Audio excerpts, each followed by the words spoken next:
लाओ त्से का वचन कि कोई धर्म की बात करे तो समझना अधार्मिकता बढ़ गई है, कोई स्वास्थ्य की बात करे तो समझना बीमारियां प्रगाढ़ हो गई है। हम कहते हैं कि देखो आज भी ईमानदारी मौजूद है तो समझना बेईमानी ज्यादा हो गई है। कहते हैं देखो इस माँ में ममता है, कहना नहीं चाहिए, माँ का अर्थ ही ममता है। यह कोई चमत्कार नहीं है, चमत्कार तो ये माँ की ममता नहीं, ये अनहोनी कैसे घटी।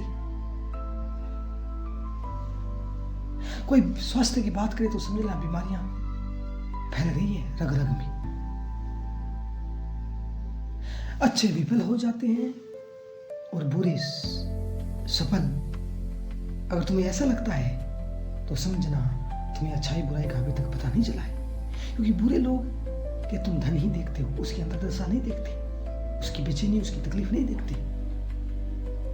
तुम्हें शिकायत है तो समझना अभी भी तुम भी बुरापन करना चाहते हो, लेकिन तुम्हें अवसर नहीं मिला है। बीज वृक्ष हो जाए तो क्या चमत्कार, बीज वृक्ष ना हो तो चमत्कार। ये अनहोनी कैसे घटी। जहां ब्रह्मचर्य की बातें बड़ी प्रगाढ़ता से होती हो तो समझना वासना का पागलपन बढ़ चुका है।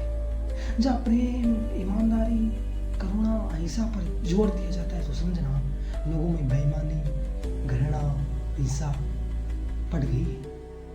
अल्लाह से कहते हैं हम किसी को बदलते नहीं, हमारी मौजूदगी ही उसकी बदलाहट हो तो ठीक।